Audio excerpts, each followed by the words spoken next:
गुरुर्ब्रह्मा गुरुर्विष्णू गुरुर्देव महेश्वरा सद्गुरु साक्षात परब्रह्म तस्मै श्री सद्गुरुवे नमः।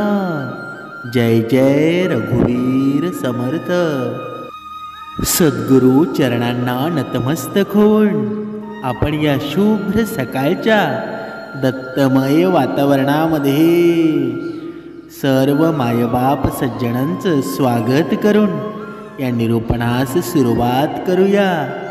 बघा, समर्थ सांगत आहेत की आता हे दत्त जयंतीचे दिवस चालू झाले आहेत।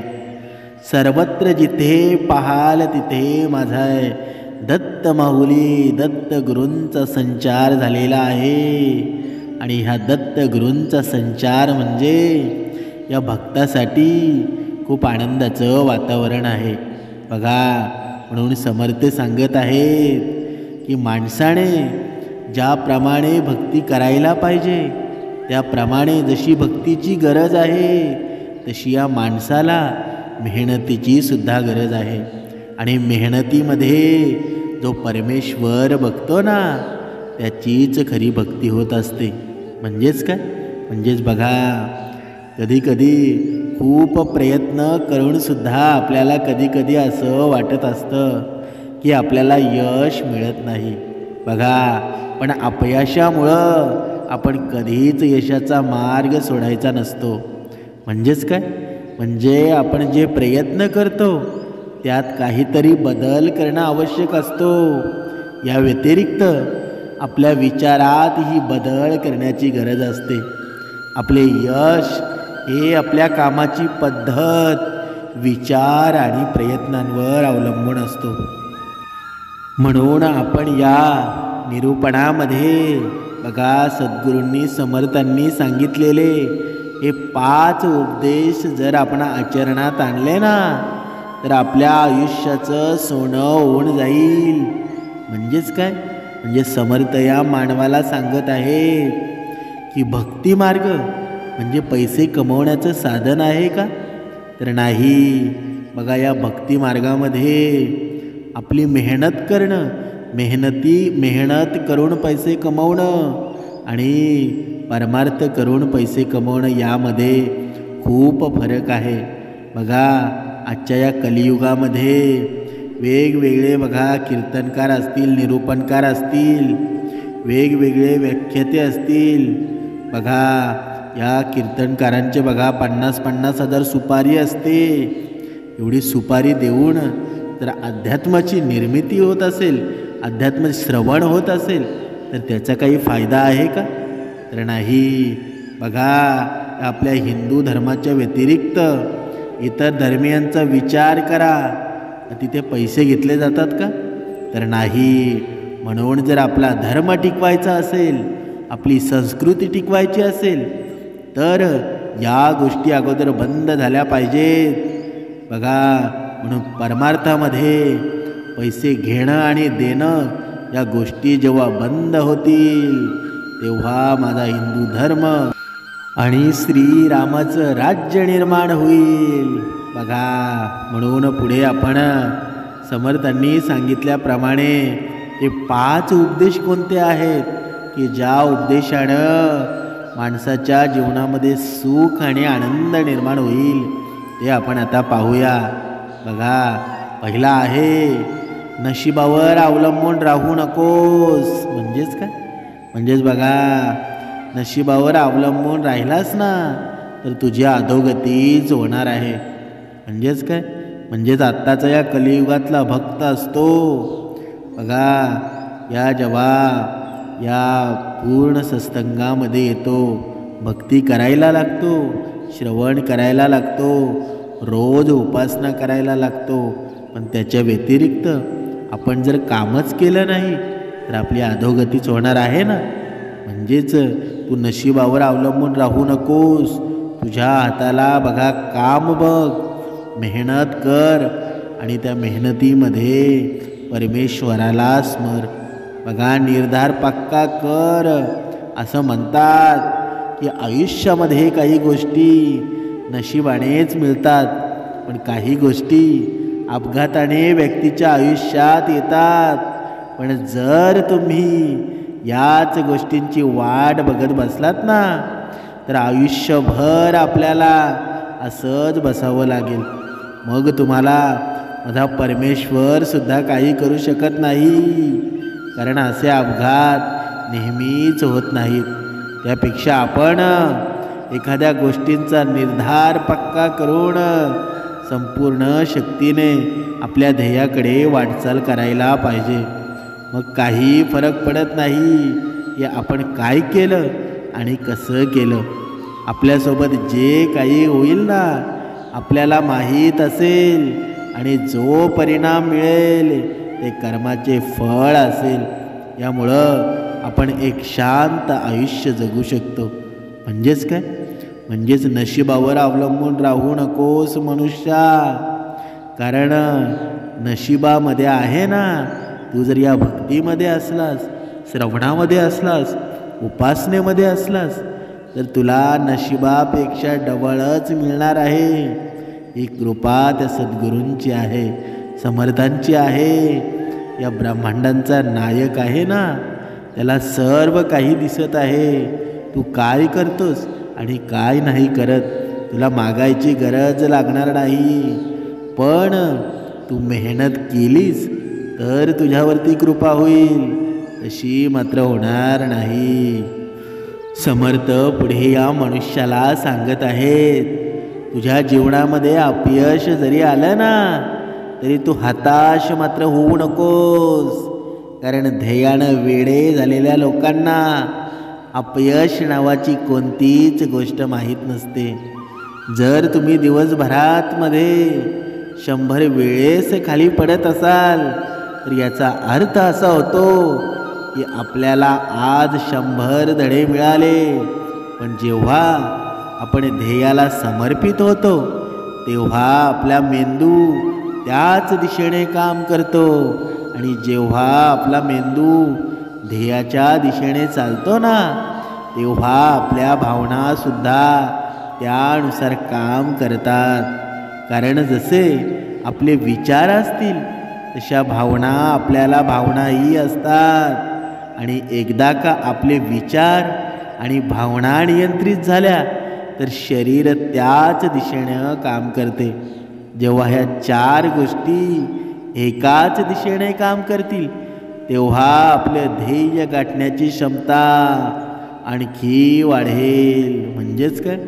म्हणजेच बघा, स्वतः समर्थ सुद्धा सांगत आहे, या मनुष्याने बघा या जीवनामध्ये कोणतंही कार्य करताना अपयश तर येणारच आहे. आणि जोपर्यंत अपयश येत नाही, तोपर्यंत यशाची गुरुकेळी काय असते ती माणसाला माहीत होते का? जेवढं मोठं अपयश असतं, त्याच्यापेक्षा दुपटीनं यश निर्माण होतं. आणि समर्थ इथे सांगत आहे की तुझ्या जीवनामध्ये जरी अपयश आलं, तरी तू भक्ती सोडू नकोस, तरी तुझे प्रयत्न सोडू नकोस. ही भक्ती ज्या वेळेस तू देवाचं नामस्मरण करतोस, उपासना करतोस, तर त्यामध्ये तुला एक ऊर्जा निर्माण होते. आणि ही ऊर्जा तुला मेहनत करायला, तुझं ध्येय गाठण्यासाठी काम करत असतं. पण आजचा मानव मात्र या गोष्टीला अंधश्रद्धा मानत आहे. बघा, पुढे समर्थ सांगत आहेत, नेहमी स्पष्ट विचारांनी काम करा. म्हणजेच काय? बघा, आपला विचार आत्मविश्वासापेक्षा अधिक स्पष्ट असायला हवा. जर आपल्याला गर्दीतून पुढे जायचं आहे ना, तर आपली दृष्टी योग्य ठिकाणी आहे. जर आपण पाहू शकत असाल की गर्दी कुठे उभी आहे, तर आपण सहज कोणालाही न अडकता पुढे जाऊ शकता. पण आपली नजर योग्य जागेवर नसेल आणि फक्त विश्वास असेल, तर आपल्याला वाटेत असलेल्या प्रत्येक व्यक्तीची अडचण होईल. लोकांना वाटतं की फक्त आत्मविश्वासाने आपल्यातील कमतरता भरून निघते, पण असं होत नाही. कारण यश मिळवण्यासाठी व्यक्तीमध्ये आत्मविश्वासासोबत आपले ध्येय गाठण्यासाठी स्पष्ट विचारही असायला हवे. समर्थ पुढे सांगत आहेत, या कलियुगामध्ये बघा, माणसाला आवडणाऱ्या नावडणाऱ्या अशा वेगवेगळ्या गोष्टी असतात. बघा, कधीकधी आवडत नसलेली व्यक्ती असते आणि कधीकधी आवडत असलेल्या वस्तू असतात. मनुष्य बघा, मनुष्य काय करतो की जी व्यक्ती आवडत नाही तिच्याशी संपर्क ठेवत नाही. पण समर्थ इथे सुंदर सांगत आहेत की आवडत नसलेली व्यक्ती आणि वस्तूंचा स्वीकार करा. कारण आयुष्यात प्रत्येक व्यक्तीला वेगवेगळ्या गोष्टींचा अनुभव येतो. आणि जेव्हा बघा, कारण जेव्हा आपण आपल्याला आवडत नाही त्या गोष्टींवर विजय मिळवतो ना, तोच खरा आपल्या आयुष्यातील खरा विजय असतो. नाहीतर सोप्या गोष्टींवर विजय मिळवलं म्हणजेच हे साध्या माणसाचं काम असतं. पण आपल्याला आवडत नसलेल्या गोष्टींवर विजय मिळवणं ही खरी बहादूरपणा आहे. हेच खरे कर्म आहेत आणि हीच खरी शक्ती आहे. बघा, पण जास्त लोकांचे व्यक्तिमत्व असतं ना, ते दगडासारखं असतं जे त्यांच्या आयुष्यावर परिणाम करतं. जर आपल्याला अशा परिस्थितीतून स्वतःचा बचाव करायचा असेल तर अशा व्यक्तीला आपला मित्र बनवा जो तुम्हाला आवडत नाही. त्या माणसासोबत अधिक वेळ घालवा. आपल्याला आवडत नसलेल्या कामांची सवय लावून घ्या. बघा, कधीकधी मनुष्याच्या या जीवनामध्ये माणसाला काही गोष्टी असतात, त्या गोष्टी चांगल्या असतात, चांगली कामं असतात, पण त्याची माणसाला भीती वाटत असते. तो त्या गोष्टी शिकायला बघत नाही. त्याला असं वाटत असतं, मला हे जमणारच नाही. तो समोरचा काय विचार करील हा अगोदरच विचार करून बसतो. समर्थ इथे सांगत आहेत की ज्यावेळी तुम्हाला बघा ज्या गोष्टी आवडत नाहीत त्या गोष्टींवर तुम्ही विजय मिळवाल ना, तर तो तुमच्या आयुष्याचा सर्वात मोठा विजय असेल. बघा, मला काय मिळेल याची चिंता सोडून द्या. मला काय मिळेल किंवा माझं कसं होईल या गोष्टींची चिंता तुम्ही सोडून द्या. जर या गोष्टीच्या चिंतेमध्ये तुम्ही राहिलात ना, तर परमेश्वराची बघा लीला तुम्हाला कळणार नाही, भक्ती तुमच्याकडून होणार नाही. आणि जेव्हा तुम्ही कामामध्ये परमेश्वर बघाल, तुमच्या प्रत्येक कामामध्ये परमेश्वराचं स्वरूप बघाल, तरच खरी भक्ती घडेल ना. म्हणून कोणतेही काम करताना तुम्हाला त्याच्यातून काय मिळणार आहे आणि ही चिंताच तुम्ही सोडून द्या. कारण तुम्ही प्रत्येक कामामध्ये धनाला पैशाला समोर ठेवून जर ते काम केलं तर ते काम तुमचं कधीच यशस्वी होणार नाही. ते काम मला पूर्णच करायचं आहे.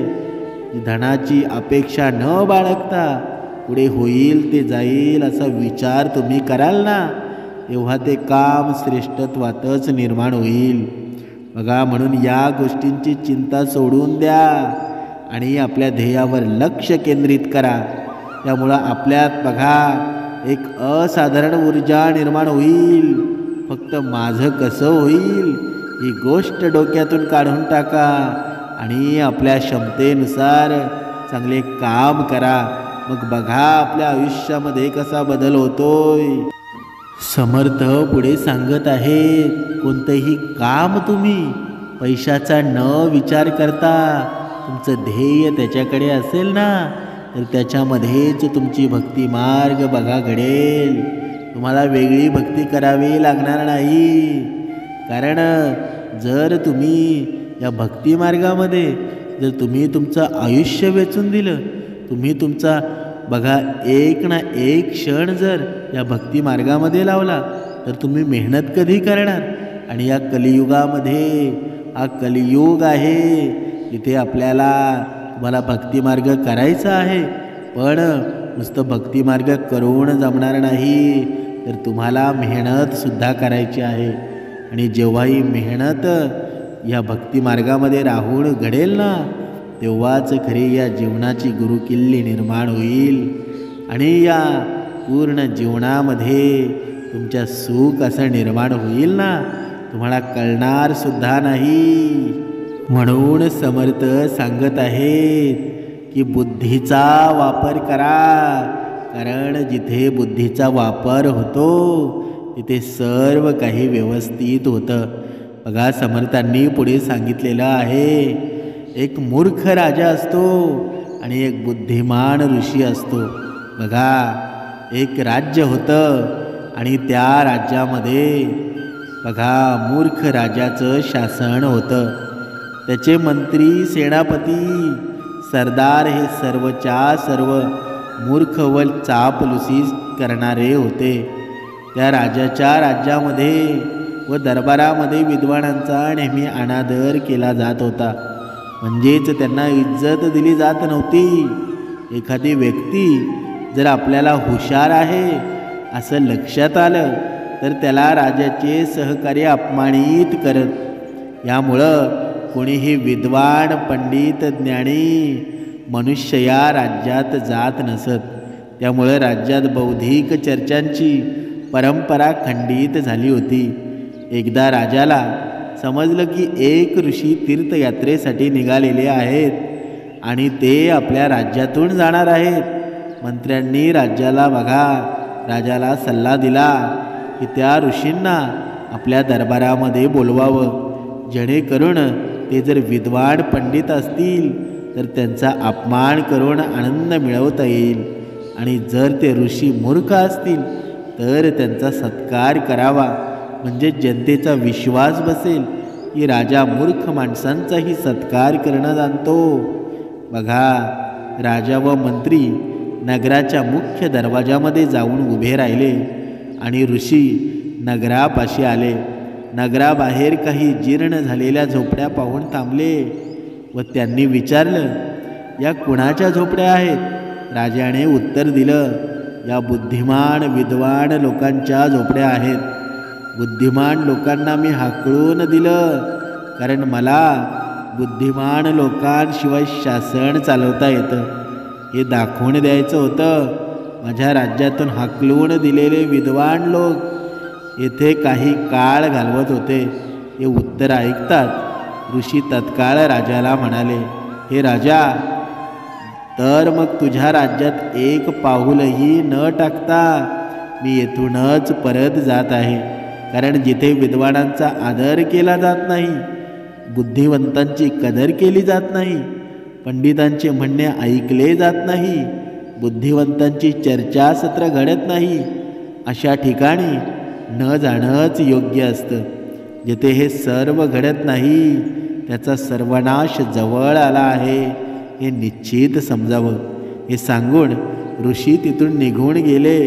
काळांतरांनी मूर्खांनी केलेल्या उपदेशाने राजाचे राज्य लयास गेले, त्याचे पूर्ण पतन झाले. ऋषींचा वर्तवलेला अंदाज खरा ठरला. याचं तात्पर्य काय? बघा, बुद्धी कठीण समस्यांचे निराकरण करते. विद्वान लोक जिथे वस्ती करतात ना तेथे ते विकास करतात. जिथे विद्वानांचं म्हणणं ऐकलं जात नाही तेथे सर्वनाश अटळ असतो. म्हणजेच काय? म्हणजेच आपल्या जीवनामध्ये असलेला आपला मुलगा असेल, आपली पत्नी असेल, आपला भाऊ असेल, तर शिक्षणाची गरज आहेच की नाही? शिक्षणानं माणूस विद्वान बनतो, पण हे सुद्धा किती खरं असलं तरी माणसाच्या जीवनामध्ये सुसंस्कार असलेला माणूस आजच्या जीवनामध्ये सापडतो का? बघा, माणूस विद्वान तर झाला, माणूस हुशार तर झाला, पण सुसंस्कृतपणा येईल तरी कधी? समर्थांनी सांगितलेलं आहे की माणसाला ज्याप्रमाणे या शरीराला व्यायामाची गरज आहे. बघा, जेव्हा आपण या शरीरामध्ये अन्न ग्रहण करतो तर ते अन्न ग्रहण बघा आपण जगण्यासाठी करतो, पण त्याप्रमाणे अन्नाची गरज आहे, त्याप्रमाणे या शरीराला व्यायामाची सुद्धा गरज आहे. म्हणजेच काय? म्हणजेच हे हे जे विचार आहेत, हे विचार चांगले होण्यासाठी ज्याप्रमाणे शिक्षणाची गरज आहे त्याप्रमाणे शिक्षणाच्या गरजेशिवाय या माणसाला सुसंस्कृत होण्याची सुद्धा गरज आहे. तेव्हाच खरी भक्ती घडेल आणि तेव्हाच खरा परमार्थ घडला जाईल. समर्थ पुढे सांगत आहेत की माणसाच्या बघा काही विचार असतात. बघा, माणसाच्या आयुष्याची माती करणाऱ्या काही सवयी होतात, निर्माण होतात. आणि या सवयी जर माणसाने सोडल्या ना तर माणसाचं आयुष्य खूप चांगलं होऊन जाईल. बघा, माणसाने कधीच कोणाला जामीन राहू नका. पोलीस स्टेशनची पायरी आपल्याला चढायला लागू नये याची काळजी घ्यायला हवी. आणि आपल्या आजूबाजूचे लोक हे नेहमी सज्जन आणि सद्वर्तन करणारे असावेत याची काळजी घ्यावी. म्हणजेच काय? म्हणजेच बघा, पुढचं आहे, उधार दिलेले पैसे मागण्यात लाज बाळगू नका. कारण का? कारण ते आपण कमवलेले असतात. म्हणून तुम्ही उधार दिलेले पैसे असतात ना, तुम्हाला मागण्याला तुम्हाला संकोच वाटायला नाही पाहिजे. कारण जर संकोच वाटत असेल तर मग ते तुमचे पैसे असतील ते तुम्हाला परत मिळू शकणार नाही. बघा, पैशामुळं नाती तुटली जातात. म्हणून कुणालाही उधारी देताना विचार करा आणि उधार पैसे द्या. पुढे सांगितलेलं आहे, तुमच्या पगाराचा आकडा असेल तो कधीच कोणाला सांगू नका. तुमच्या पगाराच्या आकड्यावरून लोक तुमची किंमत ठरवू शकतात. म्हणून तुम्हाला मान सन्मान किती द्यायचा आहे हे लोक ठरवतात. म्हणून आपल्या तिजोरीमध्ये किती पैसा आहे, किती धन आहे याची कुणालाच कधी दखल सुद्धा लावून देऊ नका. बघा, पुढे समर्थांनी सांगितलेलं आहे, नीट पारख केल्याशिवाय कोणालाही जवळ करू नका. आपल्याला कोणावर ठेवलेला विश्वास असतो ना, हा आंधळा विश्वास असतो. हा आपल्या अडचणी आणू शकतो. आपल्या आयुष्यामध्ये येणारे लोक नेहमी पारखून घ्या. नाहीतर या सोशल मीडियाद्वारे नुसते आपल्या आयुष्यामध्ये मित्र निर्माण झालेले आहेत आणि हे मित्र एक दिवस आपल्या आयुष्याची राख रांगोळी करून टाकतात. म्हणून या आयुष्यामध्ये कसं जगायला हवं ते या मनुष्याला माहीत हवं. घरातल्या खाजगी गोष्टी असतात, कधीही कोणाला सांगत बसू नका. कारण लोक त्यामागे तुमच्या पाठीमागे मस्करी करत असतात आणि कधीकधी गैरफायदासुद्धा घेतात. म्हणून आयुष्यामध्ये आपल्या घरातील कलह असतील, आपल्या घरातील चांगल्या गोष्टी असतील, या कुणाशी शेअर करत बसू नका. तुमच्याकडे असलेले कौशल्य आहे, ज्ञान आहे, हे कधीही फुकट वाटू नका. त्याचा योग्य तो मोबदला घ्या. कारण आजकाल फुकट मिळालेल्या गोष्टींची किंमत कोणालाच नसते. कारण हे कलियुग आहे आणि समर्थ सांगत आहेत की माझा भक्त आहे, या काळानुसार चालण्यासाठी त्याला सुद्धा थोडं सक्षम होणं गरजेचं आहे.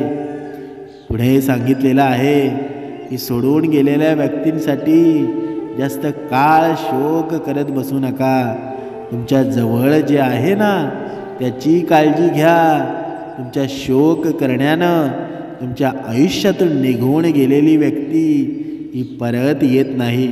म्हणून आपल्याजवळ जे आहे ते जगायला शिका. तुमच्या भावनांना योग्य वेळी वाट मोकळी करून द्या.